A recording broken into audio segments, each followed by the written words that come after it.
Lembra daquele momento em Game of Thrones, quando Robert Baratheon jura matar todos os Targaryen que conseguir alcançar? Eu vou matar todo o Targaryen que encontrar. E o paradoxo aqui é que o próprio Robert, por parte de mãe, também é um Targaryen.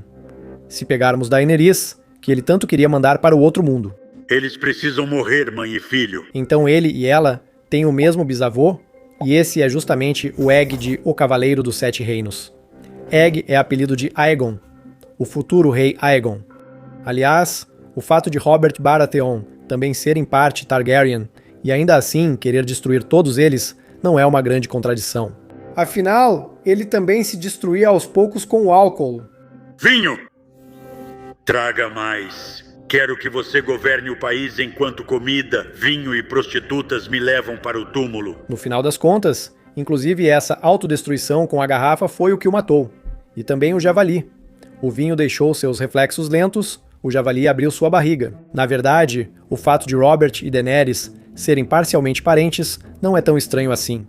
Ao investigar os laços de parentesco em Game of Thrones, me surpreendi com o quanto as linhagens de diferentes casas se entrelaçam em alguns pontos. Tenho um filho, você uma filha. Vamos unir as casas. Quando você sabe de tudo isso, muitos conflitos já não parecem uma luta entre inimigos irreconciliáveis pelo trono, mas sim mais uma briga de família. Pela mãe que nos deu a luz a ambos, eu te dou esta noite para pensar. Por isso, hoje vamos descobrir quem é parente de quem em Game of Thrones, em A Casa do Dragão e em O Cavaleiro dos Sete Reinos, e quão próximos são esses laços de parentesco.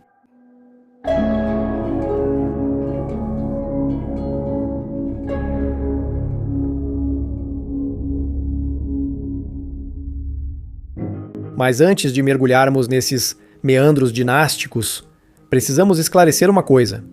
Quase todos esses laços de parentesco acabam levando aos Targaryen. Isso é uma consequência lógica da história de Westeros, porque foram eles que se tornaram a primeira dinastia a unificar os Sete Reinos. Antes dos Targaryen, não havia um único rei em Westeros. Existiam só reinos independentes, cada um com seu governante. Por isso, depois da conquista, qualquer reivindicação séria ao Trono de Ferro parece mais convincente se em algum lugar da sua linhagem houver sangue dos Targaryen.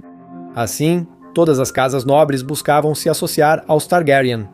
Robert Baratheon se via como o que conquistou o trono pela espada, mas na verdade, ele também podia contar parcialmente com o fato de ter sangue dos Targaryen. Aliás, assim como seus irmãos. Não esqueça que além de Robert, Stannis e Renly, também são bisnetos de Aegon.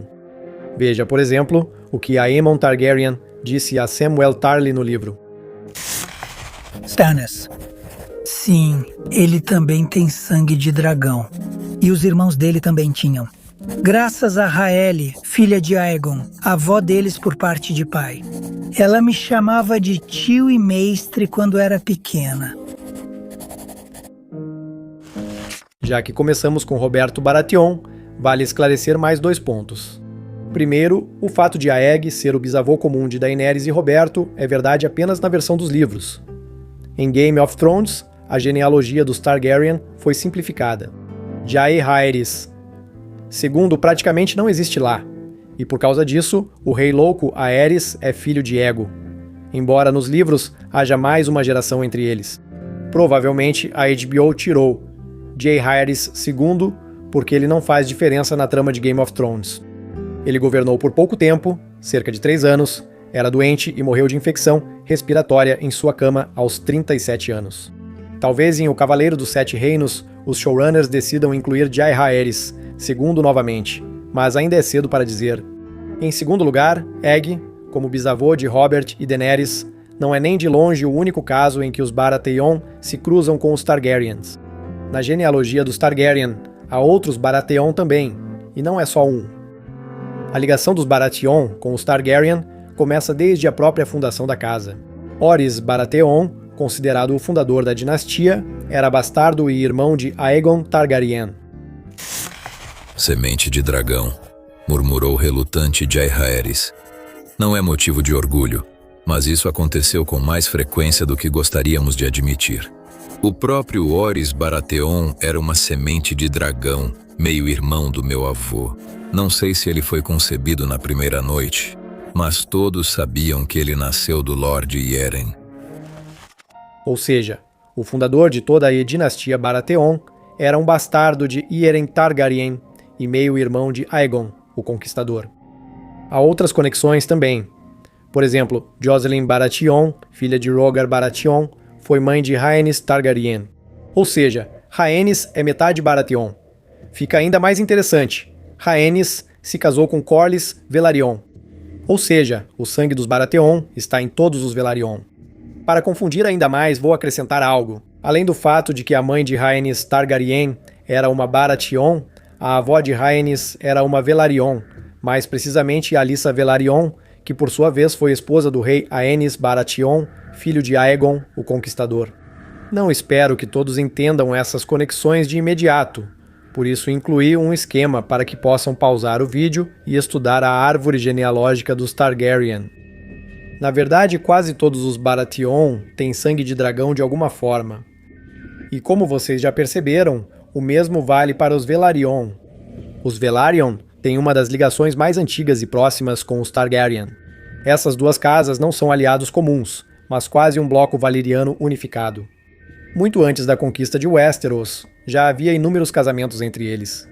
A mãe de Aegon, o Conquistador, era Valaena Velaryon. Esse princípio se repete várias vezes. Alyssa Velaryon é esposa do rei Aenys Targaryen. Corlys Velaryon se casa com Rhaenys Targaryen. Aegon III se casa com Daenerys Velaryon. Tudo isso se parece muito com os costumes das dinastias da vida real, que com uma insistência maníaca casavam repetidamente dentro de um círculo restrito de casas escolhidas.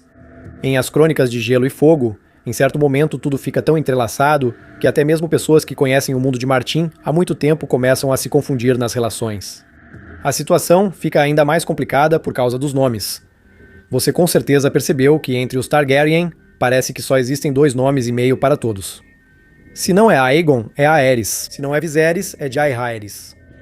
E isso realmente confunde bastante. Veja por si mesmo. Os Targaryen tiveram 5 reis chamados Aegon. Do Aegon, o Conquistador, até Aegon, o Quinto, o mesmo Egg de O Cavaleiro dos 7 Reinos. Na série aparece mais um Aegon Jon Snow. Meu nome verdadeiro é Aegon Targaryen. E se contarmos não só os reis, então há cerca de 8 Aegons ao todo.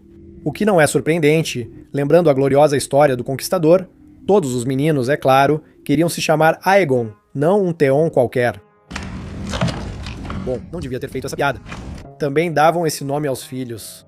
Também existem outros nomes repetidos. Por exemplo, há cerca de 5 Daerons, 4 Jaehaerys, 4 Viserys, 4 Aerys, 3 Aemons e mais uns 2 de cada, Baelors, Baelons, Daemons e outros Maegors. Entre as mulheres, a variedade é um pouco maior, mas também há repetições. Por exemplo, existem 3 Rhaenys e 3 Daenerys, e todas, ao que parece, queriam ser nascidas da Tormenta.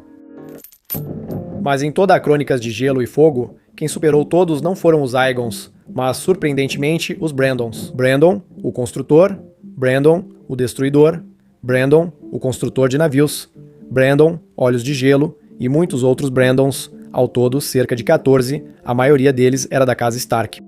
Eu sou Brandon Stark de Winterfell. Seu tio Brandon. Como Brandon, o construtor. O uso repetido de nomes, claro, confunde e atrapalha o espectador.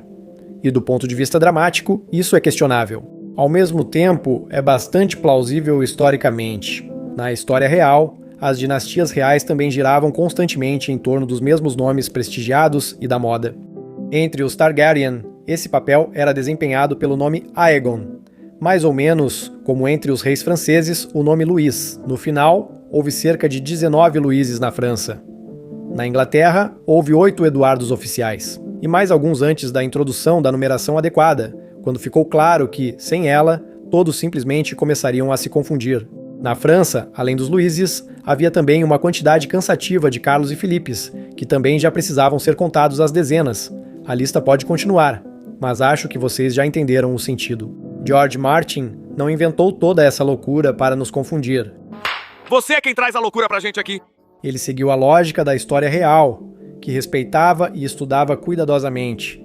E se não fossem os dragões, muita coisa nos romances dele lembraria uma crônica real dos anos passados. Vamos retomar nossos laços de sangue? Já descobrimos que os Velaryon e os Baratheon estão muito ligados aos Targaryen. Quem mais? Surpreendentemente, os Martell. Disseram quem eu sou! Você é um homem morto! Não estamos considerando Elia Martell agora, porque sabemos que seus filhos morreram e essa linha de herdeiros não continuou. Elia Martell, quem te deu essa ordem? Mas havia outra Martell, Miria. E o mais interessante é que ela é mãe de Baelor Targaryen, aquele que quebrou a lança. Receio que havia apenas 4 lanças. Como desejar, vossa graça. E naturalmente Maekar, Aerys e Rhaegal. Então, ela é a avó do próprio Egg. E se formos além, ela é a atriz-avó de Daenerys Targaryen e Robert Baratheon, que reviravolta inesperada. Quanto aos Starks, eles ficaram afastados do sangue Targaryen por muito tempo. Mas tudo mudou, como vocês sabem, naquele torneio em que Rhaegar Targaryen escolheu Lyanna Stark em vez de Elia Martell. Mas quando ele passou pela esposa, colocou a coroa de rosas do inverno no colo de Lyanna. O resultado dessa história foi Jon Snow. Após a morte de Rhaegar, ela teve um filho. Então, se considerarmos Jon, o sangue dos dragões em algum momento realmente chega até os Stark. Se você acha que as casas nobres acabam aí na árvore genealógica dos Targaryen, está enganado. Isso ainda está longe de ser tudo. Eu contei pelo menos mais 6 casas nobres que estão ligadas a essa dinastia. Algumas são conhecidas por quem viu a série, outras só aparecem nos livros de Martin. Algumas casas foram extintas há muito tempo, enquanto outras nunca tiveram protagonismo ou influência em Westeros. Vamos agora passar rapidamente pelos participantes restantes, sem muitas pausas. Hightower, uma casa nobre que, ao se infiltrar na linhagem dos Targaryen, levou a Dança dos Dragões, uma grande guerra civil. Falo do casamento de Alicent Hightower e Viserys Targaryen em Casa do Dragão. Alicent se tornou mãe de um dos reis, e através dela, o sangue dos Hightower entrou no coração da dinastia. Mas, após algumas gerações, foi justamente esse ramo que acabou se extinguindo. Casa Arryn. O público geralmente lembra dos Arryn por Jon Arryn, a mão do rei durante o reinado de Robert Baratheon, que morreu em circunstâncias misteriosas. Donara para o assassinato. Os Arryn encontraram os Targaryen várias vezes, e suas famílias se uniram por casamento ao menos 3 vezes. O exemplo mais famoso para quem assistiu A Casa do Dragão é Aemma Arryn, esposa de Viserys e mãe de Rhaenyra Targaryen. Aemma, Viserys. Viserys. E Alysa Arryn, que se tornou esposa de Rhaegal Targaryen. Ele é irmão de Baelor e Maekar do Cavaleiro dos 7 Reinos. Os Blackfyre são um ramo já extinto da casa Targaryen. Ela foi fundada por Daemon Blackfyre, bastardo do rei Aegon IV. No universo de As Crônicas de Gelo e Fogo, essa casa é relevante por causa da rebelião Blackfyre, mesmo não aparecendo nas séries.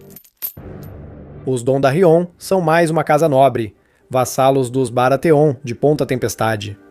Entre os membros mais conhecidos, logo lembramos de Beric Dondarrion, aquele mesmo guerreiro imortal que foi morto várias vezes, mas sempre voltava.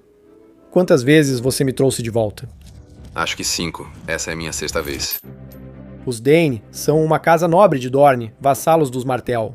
O mais famoso deles é o Sor Arthur Dayne, um cavaleiro que talvez tenha sido um dos melhores espadachins de Westeros, admirado sinceramente por Jaime Lannister. Sor Arthur Dayne, a espada da alvorada. Os Royce são uma casa antiga do Vale, que já foi a força dominante lá, mas depois cederam aos Arryn e se tornaram seus vassalos. Na série você deve lembrar de Jon Royce. A senhora Arryn disse que você é o apoio dela, Lord Royce. Ela não me disse nada sobre você, Baelish. Os Blackwood são uma casa nobre das terras fluviais, vassalos dos Tully. Betha Blackwood se casou com Egg, Aegon V. E desde então, os Blackwood também se tornaram parentes de todos os Targaryen que vieram depois. E por fim, os Waters são uma casa conhecida principalmente pelos fãs mais dedicados das obras de George Martin. Eddard Waters, por exemplo, aparece em A Casa do Dragão. O que temos no final das contas? A maioria das grandes casas nobres, buscando poder por casamentos e alianças, acabava tornando-se parentes entre si com o tempo. Quase sempre, onde você procura, há um parente, próximo ou distante de outra casa. Se pegarmos o próprio Robert Baratheon, em seu sangue há uma mistura não só de Targaryen, mas também de Velaryon, Martell, Arryn, Dondarrion, Dany, Royce, Blackwood e Waters. Claro, há casas que são mais isoladas, como os Lannister. Apesar dos esforços de Tywin para criar uma dinastia comparável aos Targaryen, seu sonho, ele não conseguiu. Todos nós vamos morrer, mas o nome da nossa família vai viver. Você sabe o que é legado? Ele tentou se tornar parente dos Baratheon, mas, como se descobriu, os filhos de Cersei não eram de Robert, e sim de Jaime. Na verdade, os Lannister só conseguiram se tornar parentes de verdade dos Frey. Mas esse já não é o mesmo nível para considerar essa união uma grande vitória dinástica. Na verdade, foram os Frey que tiveram sorte. No final, o próprio Tywin terminou a vida no banheiro. Eu já contei tudo isso em detalhes no vídeo sobre Tywin, então, se você ainda não viu, recomendo muito assistir. Vou deixar o link e escrevam o que vocês gostariam de ver no próximo vídeo, o que seria interessante para vocês. Eu leio todos os comentários. E quem sabe, talvez o seu comentário seja o começo de um novo vídeo algum dia, assim como aconteceu com este aqui.